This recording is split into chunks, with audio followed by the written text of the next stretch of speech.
Hello everyone, welcome back to my YouTube channel study with Muskan. Friends, आज का जो हमारा सेशन है वो फिर से पॉलिटी को लेकर रहेगा। इसमें हम एक इम्पॉर्टेंट टॉपिक कर रहे हैं संघीय विधायिका, जिससे रिलेटेड पहले ही 2 वीडियो मैं आपके लिए अपलोड कर चुकी हूँ। तो जिन्होंने भी वो मेरी वीडियोज़ नहीं देखी हैं, प्लीज़ उनको जाकर देखिए। अगर आप किसी भी एग्ज़ाम की तैयारी कर रहे हो तो ये सभी वीडियोज़ आपके लिए इम्पॉर्टेंट रहने वाली हैं। देखिए फ्रेंड्स, संघीय विधायिका को लेकर जैसा कि मैंने आपको बताया कि हम 130 to 150 क्वेश्चंस करने वाले हैं। तो आज ये हमारा थर्ड पार्ट रहेगा। इससे रिलेटेड एक वीडियो और मैं आपके लिए अपलोड करूँगी जल्द ही। उसमें भी हम ऐसे ही 40 क्वेश्चंस अटैम्प्ट करेंगे, या जितने भी बाकी के क्वेश्चंस रहते हैं वो सभी उस वीडियो में कवर कर लेंगे। तो आज की वीडियो में हम इम्पोर्टेंट 40 MCQs करेंगे। सभी क्वेश्चंस इम्पॉर्टेंट हैं, NCERT बेस्ड हैं और सभी किसी न किसी एग्ज़ाम में पूछे गए हैं। तो चलिए फ्रेंड्स, शुरू करते हैं अपनी आज की वीडियो को अपनी टैगलाइन के साथ, रोज़ पढ़ें और आगे बढ़ें। So friends, this is our first question. सरकार की संसदीय प्रणाली का अन्य संक्रमणीय निम्नलिखित में से कौन सा है? ठीक है, यहाँ पर फ्रेंड्स गुण लिखिएगा। संक्रमणीय गुण निम्नलिखित में से कौन सा है? तो डायरेक्ट आंसर करेंगे, option D will be the right answer, कार्यपालिका और विधानमंडल का संयोजन। ठीक है, ये इसका क्या है? करेक्ट आंसर है। देखिए फ्रेंड्स, कार्यपालिका सरकार का वह अंग होती है जो विधानमंडल द्वारा बनाए गए कानूनों और नियमों को मतलब अप्लाई करती है। ठीक है, तो इसलिए हमारा क्या है? कार्यपालिका और विधानमंडल का संयोजन इसका करेक्ट आंसर रहेगा। देखते हैं नेक्स्ट क्वेश्चन। लोकसभा के प्रथम अध्यक्ष कौन थे? ठीक है, तो फ्रेंड्स करेक्ट आंसर रहेगा ऑप्शन ए, GV मावलंकर जो थे वो क्या थे? लोकसभा के प्रथम अध्यक्ष थे। देखिए, संविधान जो है हमारा 26 जनवरी 1950 को लागू हुआ था। ठीक है, ये सब भी आपको पता है। और जो पहली बार चुनाव गठित हुए थे वो कब हुए थे? 1952 में। तब जो इनके अध्यक्ष थे वो कौन थे? GV मावलंकर थे। ठीक है, और इनका अगर कार्यकाल की बात करें तो वो कितना रहा था? 1952 से लेकर 56 तक। ये कुछ इंपॉर्टेंट पॉइंट्स हैं, ये भी आपको याद रखने हैं। संसद और संविधान किसका साधन नहीं है? ठीक है, नहीं है पूछा है, तो करेक्ट आंसर रहेगा ऑप्शन सी, विधिक न्याय का। ठीक है, इसका साधन नहीं है। कि फ्रेंड्स, हमारे कॉन्स्टिट्यूशन में क्या है? उद्देशिका में सामाजिक जो न्याय है, ठीक है, आर्थिक सामाजिक न्याय, आर्थिक न्याय मतलब सामाजिक, आर्थिक, राजनीतिक, इन तीनों की क्या है? उनकी बात की गई है। अतः संसद और संविधान विधिक न्याय के साधन नहीं है, लेकिन इसकी बात नहीं की गई है। नागरिकों को विधिक न्याय उपलब्ध कराने का कार्य क्या है? हमारा स्वतंत्र न्यायपालिका का है। ठीक है, तो करेक्ट आंसर रहेगा ऑप्शन सी। क्वेश्चन नंबर 4 है, पंजाब से सदन के किसी भी सदस्य को बोलने से रोक सकता है। सॉरी फ्रेंड्स, ये टाइपिंग में मिस्टेक हुई, यहाँ पर पंजाब नहीं है, सॉरी। ठीक है, ये क्या है? अध्यक्ष जो है, अध्यक्ष की बात की गई है, वो क्या है? सदन के किसी भी सदस्य को बोलने से रोक सकता है और अन्य किसी सदस्य को बोलने दे सकता है। ये घटना क्या कहलाती है? ठीक है, ये बताना है कि क्या कहलाती है। ऑप्शंस देखते हैं। करेक्ट आंसर रहेगा ऑप्शन डी, बैठ जाना। ठीक है, देखिए, मर्यादा से तात्पर्य व्यवहार को संयमित रखने से है।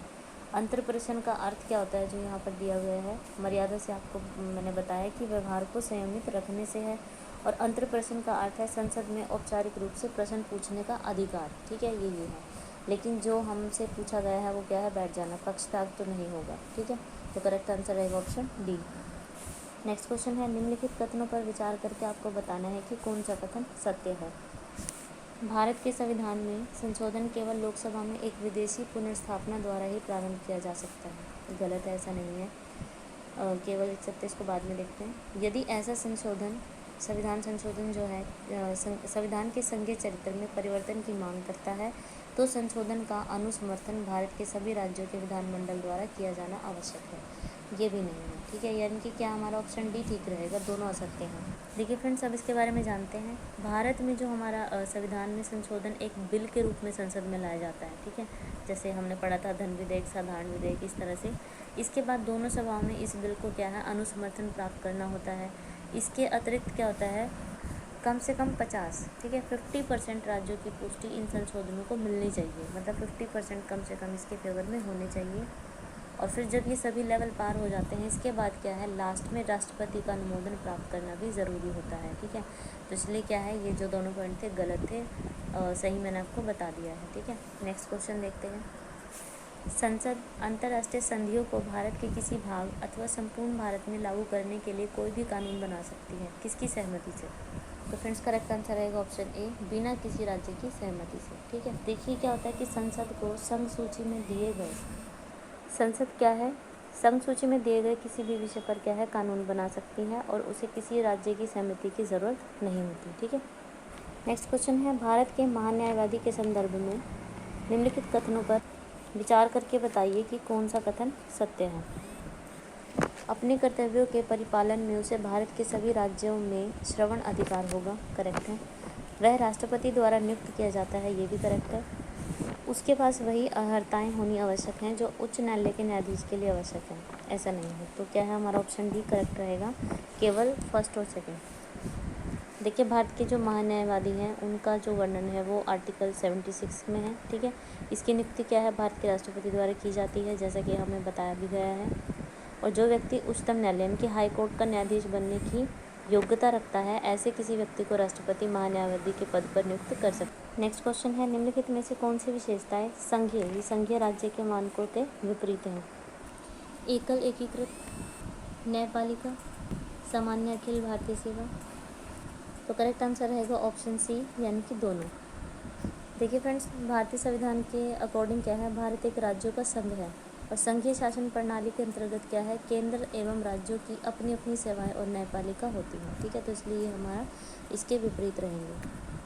नेक्स्ट क्वेश्चन है, संसद की विधायी शक्ति में कौन सी विधियाँ बनाना शामिल है? संसद की विधायी शक्ति में ऑप्शंस देखते हैं। राज्य सूची की प्रविष्टियों के संबंध में यदि 2 या अधिक राज्यों के विधानमंडल इसे वांछनीय माने। ठीक है, समवर्ती सूची और राज्य सूची में नहीं प्रगणित किसी विषय पर भी, किसी देश के साथ ही वह किसी संधि वह करार, यहाँ पर क्या है, करार। ठीक है, करार या अभिसमय के कार्यान्वयन के लिए चाहे वह राज्य सूची में आता है। ठीक है, तो क्या है, ये सभी सही हैं। देखिए संसद थोड़ा ये जो हमारे ऑप्शंस हैं थोड़े कंफ्यूजिंग है, थोड़ा डिटेल में करते हैं। संसद के जो दोनों सदन हैं उनमें क्या होता है, विधायी प्रक्रिया संपन्न की जाती है। ठीक है, इस संबंध में उपरोक्त तीनों कथन जो ये दिए हुए हैं ये सभी के सभी वैसे सही हैं। संसद संघ और राज्य सूची ही नहीं वरन किसी भी विषय पर विधियाँ बना सकती है। ठीक है, ये पॉइंट आपको याद रखना है। 2 या 2 से अधिक राज्य विधानमंडल यदि संसद से ऐसा अनुरोध करे तो संसद क्या है, राज्य सूची के विषय पर भी कानून बना सकती है। ठीक है, किस पे, किसी इनकी रिक्वेस्ट पर। ठीक है, किसी राज्य कोई एक राज्य या 2 राज्य मिलकर अगर कोई रिक्वेस्ट करते हैं तो उस पर वो क्या है, कानून बना सकती है। इसी प्रकार किसी देश के साथ की गई, अगर किसी देश के साथ क्या है संधि की गई है, कोई करार किया गया है, ठीक है, उसके लिए भी क्या है, चाहे वह राज्य सूची के अंतर्गत विषय हो या ना हो, उस पर भी वो संसद क्या है, नियम बना सकती है। ठीक है, ये इन पॉइंट्स में बताया गया था। नेक्स्ट क्वेश्चन है, राज्यसभा को अन्य किस नाम से जाना जाता है? तो बहुत ही इंपॉर्टेंट और बहुत ही ईजी क्वेश्चन है, आप सभी को पता होगा। तो इसका करेक्ट आंसर रहेगा आपका ऑप्शन बी, उच्च सदन के नाम से। ठीक है, और बात करें अगर लोकसभा की तो उसको निम्न सदन के नाम से जाना जाता है। देखिए बात कर लेते हैं मेंबर्स की। तो जो राज्यसभा है उसमें 245 सदस्य होते हैं, जिनमें से आपको पता है 12 जो है राष्ट्रपति के द्वारा मनोनीत किए जाते हैं। निम्नलिखित में से आपको बताना है कि कौन से कथन सत्य हैं। 9वीं लोकसभा में शून्यकाल कभी कभी 2-2 घंटे चलता रहता है, करेक्ट है। 7वीं लोकसभा में शून्यकाल 5 से 15 मिनट तक चलता रहा था, ये भी ठीक है। यह दोपहर 12 बजे से 1 बजे तक चलने के कारण शून्यकाल कहा जाता है, किंतु फिर भी यह स्थायी नियम नहीं है, ये भी ठीक है। संसदीय कार्यवाही के अंतर्गत आने वाला शून्यकाल एक संवैधानिक व्यवस्था है, ऐसा नहीं है। ठीक है, मतलब यहाँ पर जैसे बताया गया नियम नहीं है। देखिए फ्रेंड्स, नियमों में क्या है, शून्यकाल का कोई भी उल्लेख नहीं मिलता है। देखते हैं नेक्स्ट क्वेश्चन। निम्नलिखित में से कौन से कथन सत्य है, ये बताना है। लोक लेखा समिति में लोकसभा सदस्य, राज्यसभा सदस्य और उद्योग तथा व्यापार के शीर्षस्थ व्यक्ति होते हैं। ठीक है, मतलब ऊंचे पदवी के व्यक्ति, तो ऐसा नहीं है। लोक लेखा समिति में कुल मिलाकर 25 सदस्य हो सकते हैं, ये भी नहीं है, यानी कि ऑप्शन सी ठीक रहेगा, दोनों कथन असत्य हैं। देखिए लोक लेखा समिति में अधिकतम कितने हैं, 22 मेंबर्स हो सकते हैं। ठीक है, ये हमने अपनी लास्ट वीडियो में भी किया था। इसमें से क्या है, 15 तो लोकसभा से होते हैं, ठीक है। लोक लेखा समिति का कार्य सरकार के वार्षिक लेखाओं की और लोकसभा द्वारा प्रदत्त विभिन्न राशियों का विनियोग प्रदर्शित करने वाले लेखाओं की जांच करना होता है, ठीक है। इसका ये सिर्फ काम होता है। इस समिति में राज्यसभा से कितने होते हैं? 7 मेंबर होते हैं, ठीक है। ये किससे है? लोकसभा से, और ये किससे होते हैं? राज्यसभा से। और बात करें अगर इस समिति का जो अध्यक्ष है तो वो कौन होता है? लोकसभा अध्यक्ष द्वारा ही नियुक्त किया जाता है, ठीक है। नेक्स्ट क्वेश्चन है, लोकसभा का सचिवालय निम्न में से किसके द्वारा नियंत्रित होता है? तो करेक्ट आंसर रहेगा ऑप्शन ए, लोकसभा अध्यक्ष के द्वारा। एक विधेयक, ये विधेयक है, यहाँ पर विधायक नहीं है, विधेयक जो संसद में प्रस्तुत किया जाता है इस कृत्य के बाद अधिनियम बन जाता है, मतलब किस प्रोसेस के बाद वो एक अधिनियम बन जाता है? करेक्ट आंसर रहेगा ऑप्शन ए, जब राष्ट्रपति उसे अपनी स्वीकृति प्रदान कर देता है, ठीक है। नेक्स्ट क्वेश्चन है, संघ की रेखाओं के संबंध में भारत के नियंत्रक और महालेखा परीक्षक की लेखा परीक्षा प्रतिवेदनों को किसे प्रस्तुत किया जाएगा? तो करेक्ट आंसर रहेगा इसका हमारा ऑप्शन बी, राष्ट्रपति को। और ऐसे किस में वर्णित है? 149 आर्टिकल में। देखिए फ्रेंड्स, नियंत्रक और महालेखा परीक्षक की 2 ड्यूटीज़ होती हैं, ठीक है। एक तो होती है कि वो अकाउंटेंट के रूप में भारत की संचित निधि में से निकाली जाने वाली सभी रकमों का नियंत्रण रखता है, ठीक है। और दूसरा, ऑडिटर के रूप में वह संघ और राज्यों के सभी खर्चों की लेख परीक्षा करता है। नेक्स्ट क्वेश्चन है, अनुसूचित जनजाति और अन्य पारंपरिक वनवासी वन अधिकारों की मान्यता अधिनियम 2006 के संबंध में निम्नलिखित में से कौन से कथन सत्य हैं, ये बताना है, ठीक है। अधिनियम कौन से? वन अधिकार अधिनियम की बात की गई है 2006 में जो पारित हुआ, ठीक है। देखिए, यह अधिनियम वनवासी, अनुसूचित जनजातियों और अन्य पारंपरिक वनवासियों को कुछ वन अधिकारों की मान्यता देता है और उनमें निहित करता है, करेक्ट है। इस अधिनियम को कार्यान्वित करने का राज्य या संघ राज्य क्षेत्र सरकारों से के स्तर पर होता है, ये भी ठीक है। यह अधिनियम वनवासी अनुसूचित जनजातियों के जिनका 25 अक्टूबर 1980 से पहले वन भूमि पर दखल है, ठीक है, वन अधिकारों को मान्यता प्रदान करता है, तो ये भी सही है। तो हमारा ऑप्शन डी जो है करेक्ट आंसर रहेगा। देखिए फ्रेंड, जो हमारा ये वन अधिकार अधिनियम 2006 है, ये क्या है? वन संबंधी नियमों का एक महत्वपूर्ण दस्तावेज है, जो क्या है 18 दिसंबर जो उसकी एग्जैक्ट डेट है 2006 को क्या है पास हुआ था। और ये कानून जो है जंगलों में रह रहे लोगों के भूमि तथा प्राकृतिक संसाधनों पर अधिकार से जुड़ा हुआ है, जिनसे औपनिवेशिक काल से ही वे उनसे वंचित किया गया था, ठीक है। नेक्स्ट क्वेश्चन है, लोकसभा का कोई सदस्य सदन का सदस्य बने रहने में निर्हित नहीं हो जाता यदि वह सदस्य, तो करेक्ट आंसर है ऑप्शन ए, जिस राजनीतिक दल से सदन में निर्वाचित हुआ था उससे निष्कासित कर दिया गया है, ठीक है। देखिए, लोकसभा का कोई सदस्य सदन का सदस्य बने रहने से निर्हित नहीं हो जाता यदि वह सदस्य जिस राजनीतिक दल से सदन में निर्वाचित हुआ था उसे निष्कासित कर दिया गया है। नेक्स्ट क्वेश्चन है, निम्नलिखित में से कौन संसद की लोक लेखा समिति की बैठकों में उपस्थित रहता है? तो करेक्ट आंसर रहेगा ऑप्शन बी, भारत के नियंत्रक एवं महालेखा परीक्षक जो हैं वो प्रेजेंट रहते हैं। नेक्स्ट क्वेश्चन है, लोकसभा अध्यक्ष यानी स्पीकर अपनी कास्टिंग बोर्ड का प्रयोग केवल किस में कर सकता है, मतलब किस सिचुएशन में कर सकता है? तो करेक्ट आंसर रहेगा ऑप्शन ए, जब वोट बराबर होने के नाते टाई हो जाए, ठीक है, टाई हो जाए, तो ऐसी सिचुएशन में क्या है वो अपना कास्टिंग बोर्ड का यूज़ कर सकता है। देखिए, आर्टिकल 101 के तहत क्या है, लोकसभा अध्यक्ष यानी कि स्पीकर क्या है, इस अपने वोट का निर्णायक मत बोलते हैं जिसे, उसका यूज़ कर सकता है जब किसी विषय के संदर्भ में हुए मतदान में सत्ता पक्ष और विपक्ष दोनों के वोट क्या हो, इक्वल हो। नेक्स्ट क्वेश्चन है, संघीय संसद राज्य सूची के विषय पर भी कानून बना सकती है किस स्थिति में? कौन सी सिचुएशन है? राष्ट्रीय गीत, ये हित है, गीत नहीं है, ठीक है। राष्ट्रीय हित में जब राज्यसभा 2/3 बहुमत से इस हेतु प्रस्ताव पारित करे तो ऐसी सिचुएशन में बना सकती है। अंतर्राष्ट्रीय समझौतों को प्रभावी बनाने हेतु में भी कर सकती है। राज्य में राष्ट्रपति शासन लागू होने की अवस्था में और संबंधित राज्य की सहमति से, ठीक है। तो मतलब सभी के सभी हमारे करेक्ट आंसर रहेंगे। नेक्स्ट क्वेश्चन है, राज्यसभा की लोकसभा के समान इनकी इक्वल शक्तियाँ किस क्षेत्र में है, मतलब वो जो उसके बराबर की पावर रखती है वो कौन सा क्षेत्र है? तो करेक्ट आंसर रहेगा हमारा ऑप्शन बी, संविधान में संशोधन करने के विषय में, ठीक है। देखिए, आर्टिकल 368 के तहत एक संविधान संशोधन विधेयक संसद के किसी भी सदन में पेश किया जा सकता है और प्रत्येक सदन द्वारा विशेष बहुमत से पारित किया जाना चाहिए, ठीक है। आर्टिकल 312 इसके अकॉर्डिंग क्या है, राज्यसभा 2/3 बहुमत से प्रस्ताव पारित कर नई अखिल भारतीय सेवा स्थापित करने का अधिकार केंद्र सरकार को दे सकती है। मोस्ट इम्पॉर्टेंट पॉइंट है। और राज्यसभा जब तक ऐसा प्रस्ताव पारित नहीं कर दे तो लोकसभा नई अखिल भारतीय सेवाओं की व्यवस्था नहीं कर सकती। इस विषय पर क्या है, लोकसभा के पास कोई पावर नहीं है। मंत्रिपरिषद जो होते हैं वो क्या है, या फिर सरकार होती है, वो लोकसभा के प्रति उत्तरदायी होती है, लेकिन राज्यसभा के प्रति नहीं। ये बार बार आपसे क्वेश्चन में पूछी जाती है बात, तो सभी मेन पॉइंट्स आपको याद में रखने हैं। नेक्स्ट क्वेश्चन है, यदि लोकसभा के अध्यक्ष और उपाध्यक्ष दोनों पद रिक्त होते हैं तो सदन की बैठकों की अध्यक्षता कौन करता है? ठीक है, तो करेक्ट आंसर रहेगा ऑप्शन ए, सदन द्वारा अनुमोदित चेयरपर्सन के पैनल से प्रथम सदस्य। ठीक है, तो ये इसकी अध्यक्षता करते हैं। और अगर दोनों पदाधिकारी अनुपस्थित होते हैं तो लोकसभा अपने सदस्यों में से एक सदस्य को अध्यक्ष चुन लेती है। ठीक है, नेक्स्ट क्वेश्चन है, लोकसभा के सदस्यों के चुनाव में निम्नलिखित में से किस विधि को प्रयुक्त किया जाता है? करेक्ट आंसर रहेगा ऑप्शन सी, भूभागीय प्रतिनिधित्व।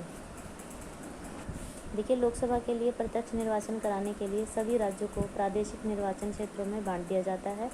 प्रादेशिक प्रतिनिधित्व प्रणाली के अंतर्गत क्या है, विधानमंडल का प्रत्येक सदस्य एक भूभागीय क्षेत्र का प्रतिनिधित्व करता है, इसलिए आंसर क्या रहेगा, भूभागीय प्रतिनिधित्व। और इसे क्या है, निर्वाचन क्षेत्र भी कहा जाता है। और अगर बात करें राज्यसभा की, तो राज्यसभा के लिए क्या है, आनुपातिक प्रतिनिधित्व प्रणाली का प्रयोग किया जाता है। अनुपातिक प्रतिनिधित्व जो प्रणाली होती है, ये दो प्रकार की होती है, एकल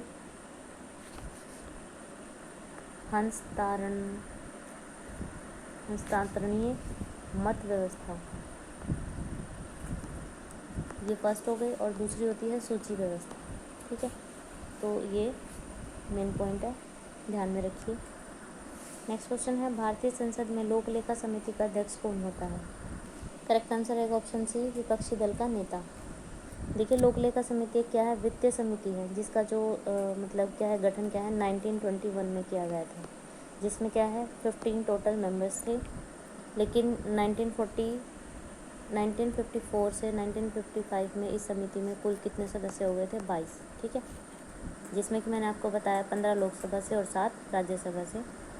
और 1967 से, ठीक है, 1967 से समिति का जो अध्यक्ष है वो विपक्ष के किसी सदस्य को बना दिया जाता है, जिसका मनोनयन लोकसभा अध्यक्ष करता है। ठीक है, तो ये इंपॉर्टेंट पॉइंट्स हैं, सभी आपको याद रखने हैं। नेक्स्ट क्वेश्चन है, लोकसभा का कार्यकाल कितना बढ़ाया जा सकता है? तो करेक्ट आंसर रहेगा ऑप्शन बी, आपातकाल की घोषणा के दौरान एक बार में 1 साल तक के लिए बढ़ाया जा सकता है। और ऐसा कौन सा आर्टिकल में वर्णित है? 352 में। नेक्स्ट क्वेश्चन है, लोकसभा में अनुसूचित जनजातियों के लिए किस राज्य में सर्वाधिक आरक्षित सीटें हैं? वह राज्य कौन सा है? मोस्ट इम्पॉर्टेंट क्वेश्चन है, तो करेक्ट आंसर रहेगा option D, MP, Madhya Pradesh. Lok Sabha में अनुसूचित जनजातियों के लिए मध्य प्रदेश राज्य में सर्वाधिक 5 सीट्स जो है आरक्षित हैं। बिहार, उत्तर प्रदेश में एक भी नहीं है, और गुजरात में कितनी है? 4 है। ठीक है, यहाँ पर एक भी नहीं है, यहाँ पर कितनी है? 5 है, और गुजरात में 4 है। नेक्स्ट क्वेश्चन है, भारत में संसदीय प्रणाली की सरकार है क्योंकि, क्या रीज़न है? क्योंकि मंत्रिपरिषद लोकसभा के प्रति उत्तरदायी है। ठीक है, ये करेक्ट है। निम्नलिखित कथनों पर विचार करके बताइए कि कौन सा कथन सही है। 9वीं अनुसूची में डाले गए किसी कानून की वैधता का परीक्षण किसी यहाँ पर न्यायालय है, ठीक है, न्यायालय द्वारा नहीं किया जा सकता, और उसके ऊपर कोई निर्णय भी नहीं लिया जा सकता, गलत है। भारत की संसद किसी कानून विशेष को भारत के संविधान की 9वीं अनुसूची में डाल सकती है, ये करेक्ट है। तो यानी कि हमारा ऑप्शन सी जो है सही रहेगा, ऑप्शन 2 करेक्ट आंसर रहेगा। देखिए फ्रेंड्स, भारत की संसद किसी कानून विशेष को क्या है, संविधान की 9वीं अनुसूची में डाल सकती है। 11 जनवरी 2007, ठीक है, को क्या है, सुप्रीम कोर्ट द्वारा यह फैसला दिया गया कि 24 अप्रैल 1973 के बाद संविधान की 9वीं अनुसूची में शामिल किए गए किसी भी कानून को न्यायिक समीक्षा हो सकती है। देखते हैं नेक्स्ट क्वेश्चन, राज्यसभा की शक्तियों के संबंध में निम्नलिखित कथनों में से कौन सा कथन सही नहीं है, पूछा है। ठीक है, बाकी के 3 सही होंगे और एक रॉन्ग होगा। तो सभी ऑप्शंस देखते हैं। राज्यसभा में धन विधेयक पुनः है, यहाँ पर पुनः स्थापित नहीं किया जा सकता। ठीक है, राज्यसभा के पास अनुदान मांगों पर मत देने की शक्ति नहीं है, गलत है। नेक्स्ट देखते हैं, राज्यसभा वार्षिक वित्तीय विवरण पर चर्चा नहीं कर सकती। ठीक है, राज्यसभा के पास धन विधेयक को अस्वीकार संशोधित करने की शक्ति नहीं है, ये भी ठीक है। तो करेक्ट आंसर रहेगा ऑप्शन बी। देखिए फ्रेंड्स, संविधान का जो आर्टिकल 110 है, धन विधेयक, जो मैंने आपको पहले भी बताया, इसके बारे में चर्चा करता है। ठीक है, ये आर्टिकल जो है, संविधान ने धन विधेयक के संसद में पास होने के लिए विशेष प्रावधान बनाया गया है। इसके अकॉर्डिंग क्या है, धन विधेयक केवल लोकसभा में पेश किया जा सकता है, ठीक है। इसलिए क्या था, हमारा फर्स्ट ऑप्शन गलत था। और ऐसा क्या है, राष्ट्रपति की अनुशंसा के बाद ही हो सकता है, उनकी परमिशन के बाद ही। दूसरी ओर बात करें राज्यसभा की, तो राज्यसभा को क्या है, धन विधेयक के संबंध में को सीमित अधिकार है, ठीक है। तो राज्यसभा किसी भी धन विधेयक को ठीक है, अस्वीकार नहीं कर सकती। यह केवल क्या है, इसके उसे अपने पास क्या है 14 दिन तक रख सकती है। नेक्स्ट क्वेश्चन है, भारत में निर्वाचन सरकार इलेक्टोरल गवर्नमेंट के विषय में निम्नलिखित में से कौन सा कथन सही नहीं है। तो सभी ऑप्शंस देखते हैं। संसद के पास निर्वाचन क्षेत्रों के परिसीमन संबंधी कानून बनाने की शक्ति है, करेक्ट है। प्रत्येक प्रादेशिक निर्वाचन क्षेत्र के लिए एक ही सामान्य निर्वाचक नामावली है, ये भी सही है। निर्वाचनों का अधीक्षण, निर्देशक तथा नियंत्रण भारत के निर्वाचन आयोग में निहित है, ये भी करेक्ट है। भारत के उच्चतम न्यायालय को निर्वाचन क्षेत्रों के परिसीमन संबंधी कानून की वैधता की समीक्षा करने का प्राधिकार है, ये गलत है, ठीक है। इसके अकॉर्डिंग क्या है, हमारा ये गलत रहेगा। देखिए फ्रेंड्स, परिसीमन आयोग भारत सरकार द्वारा परिसीमन अधिनियम के अंतर्गत स्थापित आयोग है। इस संबंध में क्या है, अधिसूचना भारत के जो प्रेसिडेंट हैं उसके द्वारा जारी की जाती है, ठीक है। भारत के जो हाई कोर्ट को निर्वाचन क्षेत्रों के परिसीमन संबंधी कानून की वैधता की समीक्षा करने का प्राधिकार नहीं है, ठीक है। तो इसलिए हमारा ये गलत था। नेक्स्ट क्वेश्चन है, ये शून्य है यहाँ पर, ठीक है। शून्य बजट प्राकृतिक कृषि परियोजना के संदर्भ में विचार करके बताइए कि कौन सा कथन सत्य है। यह जैविक खेती से संबंधित है, ये ठीक है। नेक्स्ट देख लेते हैं। इस परियोजना के तहत ऐसी प्राकृतिक कृषि पद्धतियों का विकास करना जिससे फसल उत्पादन की लागत शून्य हो, गलत है, पढ़ने से ही नेगेटिव है। तो करेक्ट आंसर रहेगा हमारा सेकंड। देखिए फ्रेंड, जनवरी 2018 की बात है, ठीक है। वहाँ पर जो हिमाचल प्रदेश के जो क्या है मुख्यमंत्री CM जयराम ठाकुर जो हैं, उन्होंने क्या है इस परियोजना मतलब जो शून्य बजट प्राकृतिक कृषि परियोजना है इसका आरंभ किया था। इस परियोजना के तहत ऐसी कृषि पद्धतियों का विकास करना कि जिससे फसल उत्पादन की लागत शून्य होती है। शून्य बजट प्राकृतिक कृषि परियोजना जैविक खेती से भिन्न है। तो सॉरी फ्रेंड्स, ये क्या है, एक सेकंड, आंसर गलत हो गया। जो हमारा ये है बी हमारा करेक्ट रहेगा, ठीक है, बी करेक्ट रहेगा। फर्स्ट हमारा गलत था, ठीक है, हमारा बी करेक्ट रहेगा। नेक्स्ट क्वेश्चन है, संसद में पूछे जाने वाले प्रश्नों से संबंधित कौन सा कथन सही है। अल्प सूचना प्रश्न वह प्रश्न है जो किसी अविलंबनीय लोक महत्व के मामले से संबंधित हो, करेक्ट है। ये क्या है, अतारांकित प्रश्नों का सदन में मौखिक उत्तर दिया जाता है, ऐसे प्रश्नों के अनुरूपक प्रश्न पूछे जा सकते हैं, गलत है। तारांकित प्रश्नों का सदन में लिखित उत्तर दिया जाता है और ऐसे प्रश्नों के अनुपूरक प्रश्न नहीं पूछे जा सकते हैं, तो ये भी गलत है। ऑप्शन डी हमारा सही रहेगा, ओनली 1। देखिए, सदन में तारांकित प्रश्नों के उत्तर मौखिक दिए जाते हैं, ठीक है, इनके प्रश्न जो हैं मौखिक दिए जाते हैं तथा ऐसे प्रश्नों के अनुपूरक प्रश्न पूछे जा सकते हैं। यहाँ पर नहीं बोला था, तो ये प्रश्न पूछे जा सकते हैं, इसलिए हमारा ये रॉन्ग था। ऐसे प्रश्नों के अनुपूरक अगर बात करें अतरांकित की, ठीक है, तो ये क्या है, लिखित रूप पे होते हैं, ये लिखित होते हैं, ठीक है, मतलब यहाँ पर अपोजिट दिया गया था, लिखित होते हैं और इनके अनुपूरक प्रश्न पूछे नहीं जा सकते, ठीक है। तो इसलिए ये भी हमने देखा कि क्यों गलत थे। नेक्स्ट क्वेश्चन है, लोकसभा के विघटन के प्रभाव के संदर्भ में निम्नलिखित कथनों में से विचार करके बताइए कि कौन सा सही है। ऑप्शंस देख लेते हैं। किसी विधेयक दोनों सदनों में से पास होकर राष्ट्रपति के पास सहमति के लिए भेजा गया हो तो उस पर लोकसभा के विघटन का कोई प्रभाव नहीं पड़ता, करेक्ट है। लोकसभा में लंबित सभी विधेयक समाप्त हो जाते हैं, ये भी ठीक है। तो ऑप्शन हमारा क्या है, डी सही रहेगा। एक बार ये देख लेते हैं, राज्यसभा में लंबित विधेयक जिसे लोकसभा में पारित नहीं किया गया है समाप्त हो जाते हैं, ऐसा नहीं है, ठीक है। तो करेक्ट आंसर रहेगा option D, first and second. देखिए फ्रेंड्स, आर्टिकल जो 107 है हमारा, इसके अकॉर्डिंग लोकसभा के विघटन का लंबित विधेयकों पर कोई प्रभाव जो पड़ते हैं उनके बारे में थोड़ा सा देख लेते हैं। लोकसभा में लंबित सभी विधेयक समाप्त हो जाते हैं, चाहे वो पेश हों या फिर राज्यसभा द्वारा भेजे गए हों, ठीक है। एक बात तो ये, दूसरी, राज्यसभा में लंबित विधेयक जिसे लोकसभा ने पारित नहीं किया जाता वो समाप्त नहीं होते, ठीक है। और तीसरा है, यदि विधेयक दोनों सदनों से पास होकर राष्ट्रपति के पास सहमति के लिए भेजा गया है तो उस पर लोकसभा के विघटन का कोई प्रभाव नहीं पड़ता है। और यदि राष्ट्रपति विधेयक को पुनर्विचार के लिए वापस भेज देता है तो नए सदन द्वारा उस पर पुनर्विचार किया जा सकता है। ठीक है, तो ये इम्पोर्टेंट पॉइंट्स थे। नेक्स्ट क्वेश्चन है, अविश्वास प्रस्ताव से संबंधित कथनों पर विचार करके बताइए कि कौन सा सही है। अविश्वास प्रस्ताव केवल लोकसभा में ही पुनर्स्थापित किया जा सकता है। ठीक है, संविधान की प्रक्रिया के तहत अविश्वास प्रस्ताव लाया जा सकता है, गलत है। तो ऑप्शन सी जो है ठीक रहेगा। देखिए फ्रेंड्स, आर्टिकल 118 इसके अकॉर्डिंग क्या है, संसद का प्रत्येक सदन अपनी प्रक्रिया और अपने कार्य संचालन के लिए नियम बना सकता है, और इस आधार पर क्या है, लोकसभा ने नियम 198 ठीक है में मंत्रियों के विरुद्ध अविश्वास प्रस्ताव की व्यवस्था भी की है। संविधान में लेकिन इस शब्द का कोई उल्लेख नहीं मिलता है।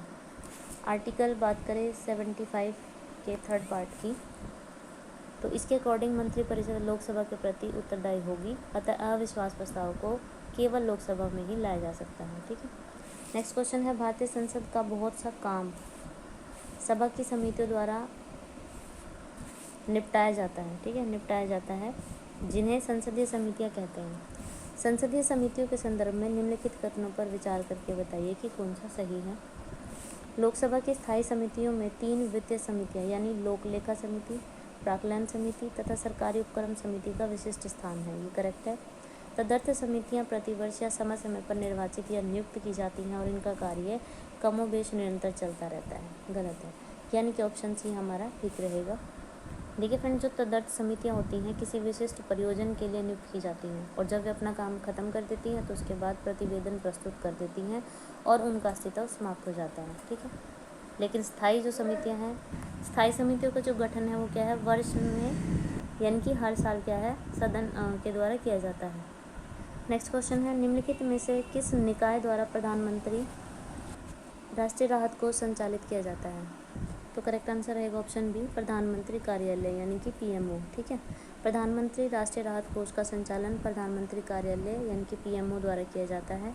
इसमें योगदान आयकर अधिनियम 1961, कौन सा अधिनियम है, योगदान आयकर अधिनियम 1961 के सेक्शन 80G के तहत क्या है, 100% आयकर छूट प्राप्त होती है। ठीक है, नेक्स्ट क्वेश्चन है, राज्यसभा के बारे में निम्नलिखित कथनों में से सही कथन बताना है। राज्यसभा में 238 सदस्य राज्य और संघ राज्य क्षेत्र से अप्रत्यक्ष रूप से निर्वाचित होते हैं, करेक्ट है। राज्यसभा की अधिकतम अनुज्ञेय संख्या मतलब कितनी है, 250 है, तो ये भी ठीक है।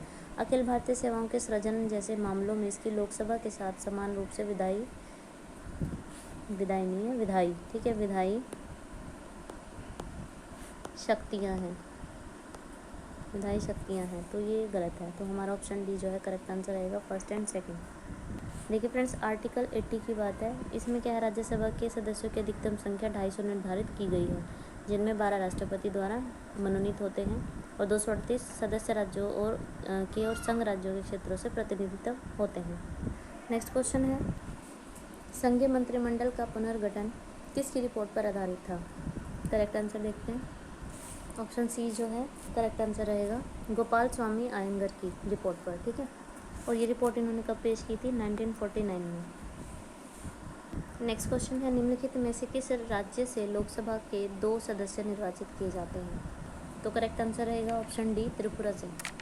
ठीक है, त्रिपुरा से 2 सदस्य निर्वाचित किए जाते हैं। और अगर बात करें मिज़ोरम से, तो वहाँ से कितना, 1, नागालैंड से 1, सिक्किम से 1 और त्रिपुरा से 2। तो क्या है, त्रिपुरा से लोकसभा के 2 सदस्य निर्वाचित होते हैं। अरुणाचल प्रदेश, गोवा, मणिपुर, मेघालय में भी लोकसभा के 2-2 सीटों का निर्वाचन होता है। ठीक है, नेक्स्ट और लास्ट क्वेश्चन है, राज्यसभा का अध्यक्ष कौन होता है। तो करेक्ट आंसर रहेगा, उपराष्ट्रपति पदेन अध्यक्ष होता है। यहाँ पर कौन है, यहाँ पर है कि राज्यसभा का जो अध्यक्ष है वो क्या होता है। ठीक है, तो क्या होता है, उपराष्ट्रपति पदेन अध्यक्ष होता है।